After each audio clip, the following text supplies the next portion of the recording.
At some point or another, I ran into you. We had some kind of communication with each other, either positive or negative, but I know what's in your heart. It don't take me long to find out what's in somebody's heart. All I'm saying to you folks, again, I want you to hear what I'm saying again. So there will be no miscommunication about what I'm saying. Look in the mirror in the morning and decide what you're going to do that day to help our children. Please. This guy built a park. Stand up, Crockett. He built a park down in Tawanda, or down there, Keyworth. Just seen that park before he built it. Weeds was this high. Trash, dirt, drug dealers, everything you can think of. He said, he's on our board. He said, what can I do? I said, clean that park up Friday. Let's put something there for kids. You should go there and there. See, that's work, folks. He didn't call man while Blake and say, hey, you got a problem over here. He didn't call nobody. He said, I'm going to take care of them. He had concerts down there and cook out. The kids are playing in the backyard. That's work. All this other stuff is bull. They're not quitters. And I'm going to tell you something. When you take the food, it's damn good, too. So I'm just telling you, we got a lot of work to do, folks. We got a lot of work to do. What we have to do is roll up our sleeves. We have to retreat. He's a white guy, though, ain't he? You think he got something to tell us? Not because he's white, but because he's here tonight and he cares. This young lady spoke at our executive board meeting, and we were so impressed with her that we said, why don't you come talk to the general group? Because I'm going to tell you something before they get started. I'm going to tell you this last thing and then I'm done. And I told you this because what is the number 3 killer of black people in America? Anybody know? What's the number 3 killer of black people in America? Nobody knows. Education people, colon cancer. Colon cancer. And you know why it kills black people? Because we don't go get checked. Carry your butt to the hospital and have the doctor sit there, probe up your behind and see if you got colon cancer. I had it done. I know it don't sound good. But the number 3 black people, the number 3 killer in the United States right now is colon cancer. And it's right here in Park Heights. Go on, man. I'm sorry. I took up some of y'all time. It's all right. Yeah, you good. Thank you. I'm going to pass it over to Kelsey. Yeah. Hi, everybody. Mr. Mitchell, that's a hard act to follow. That's all right. So I want to thank y'all for having me here to speak tonight. I want to thank Mr. Mitchell and the executive board for letting me come talk to them last week. And I want to start by saying that it's a complete privilege to be here for this conversation. And second, to say that I'm pretty excited to talk with y'all because to borrow, excuse me, Jerry's term, I'm here to talk to you about a potential tool that y'all can use to move the community forward. So I'm a member of the Baltimore Good Neighbors Coalition, which is a network of community organizations, neighborhood associations, and individuals from all 4 quadrants of the city that are working together to address problems with alcohol outlets in Baltimore. And my understanding is that y'all have some problems with alcohol outlets in your neighborhoods. I'm getting some nods.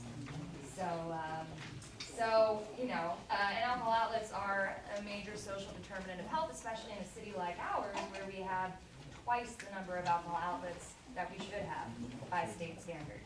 And research in Baltimore and other cities has found that the more outlets there are in a neighborhood, the higher the levels of violence, the higher the levels of HIV, underage drinking, etc. The list goes on.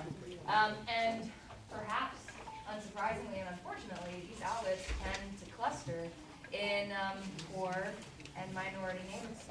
And if y'all want to talk about kids specific to Baltimore, you'll see on the issue brief that I passed out, that 4-page pamphlet, about 55% of school-age children in Baltimore have an alcohol outlet within a quarter mile of their home, but only 13% have a grocery store within a quarter mile of their home. And if that doesn't speak to the problem, I don't know what does.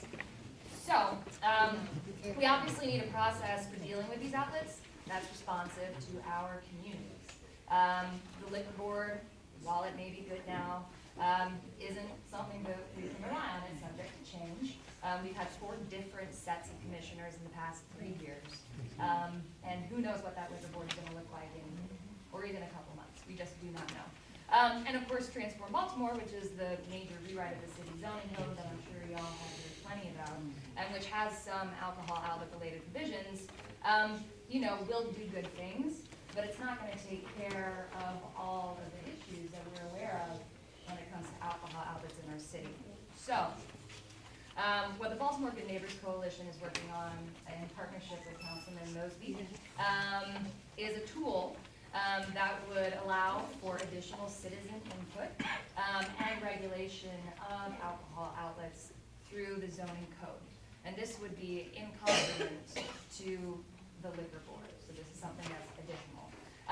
And this approach, using zoning as a tool to regulate alcohol outlets, is something that's been used successfully in other cities throughout the United States. One city in California, Viejo, California, saw a 57% decrease in alcohol outlet-related police service calls after they implemented an ordinance with all of the provisions that I'm about to discuss. And this approach, using zoning as a tool, is something that's recommended by public health experts, by the Center for Disease Control, by the World Health Organization, as an evidence-based approach. So, importantly, also, this zoning tool is gonna allow you all to have a more active voice in the redevelopment process in the Park Heights community. And the way it does that is through these four things. First, the zoning tool will formalize citywide standards that all alcohol outlets will need to comply with. And these standards rest on essential neighborly principles. If you have graffiti, clean it up. If you have littering, clean it up. Make sure that you have good lighting. Do not sell to minors, etc. It's common sense stuff that a lot of our outlets continue to be in non-compliance with. Generates a lot of problems. So that's part one, the standards. Part two is enforcement of those standards through dedicated officers whose entire job would be to enforce those standards, make sure alcohol outlets are in compliance. And I'll clarify when I say alcohol outlets, I mean restaurants, bars, liquor stores, clubs, taverns, the whole kit and caboodle. So part two is enforcement, part one is standards, part three is a citizens board that's made up of local representatives that will hear complaints about alcohol outlets and that can make decisions about corrective action for outlets that are posing problems for the community. So part one is standards, part two is enforcement, part three is that citizen board, which will provide local representation, which is something notably that the liquor board does not provide because it's still a state entity. And then the fourth and final part is a fee of $350 that would be paid by each alcohol outlet in the city. And the fee will be used to fund the two dedicated officers whose job it is to enforce these standards. So that is the whole package. And overall, this is a pro-business, it's and a pro-economic development approach. Economic development needs to be done in a way that promotes diversity in the business environment.